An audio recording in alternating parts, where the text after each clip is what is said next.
All right, we're going to talk about the question-answer relationship strategy, and this strategy encourages students to learn how to answer questions better. It gives students a purpose for reading. It helps students focus attention on what they are to learn, and it encourages students to monitor their comprehension, what they need to understand. Helps students to review content and relate what they have learned to what they already know. So my students here, we just read this story, Whisper.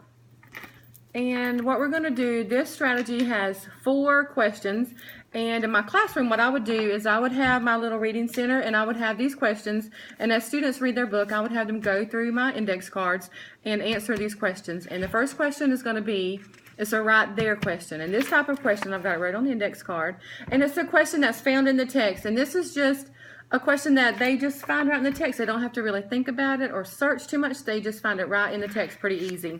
And this question for this text is, who was the main character, Hudson, in our story we just read? Whisper. Whisper. Whisper was the main character in our story that we read. And that's just a right there kind of question. It's the answer right there.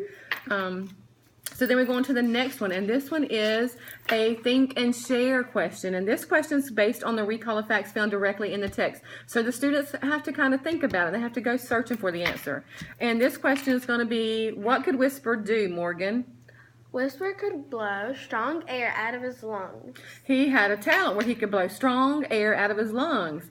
So that kind of question was something they have to read the book. They have to kind of search it. They have to think about it.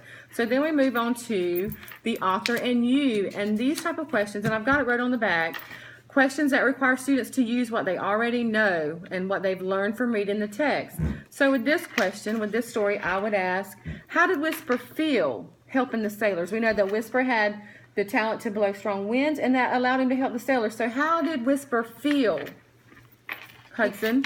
He felt useful and proud of himself. He felt useful and proud of himself because there was a time in the story where Whisper was getting bullied. So he had finally found his calling where he could help somebody. So he felt proud and he felt useful. All right, so then we move on to the last one. This is our last question card, and it's on your own.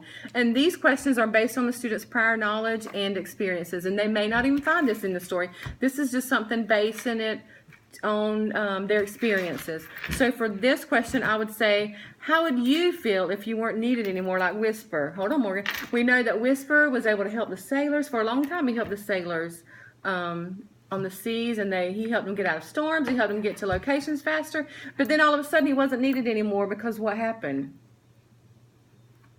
What happened? Why wasn't Whisper needed anymore? What was invented? Something was invented, then he wasn't needed. Engines were invented, so Whisper wasn't needed, Morgan. So how would you feel if you were like Whisper and you were needed for all these years, and then all of a sudden you weren't needed anymore? I'd feel betrayed and sad that they wouldn't need me anymore.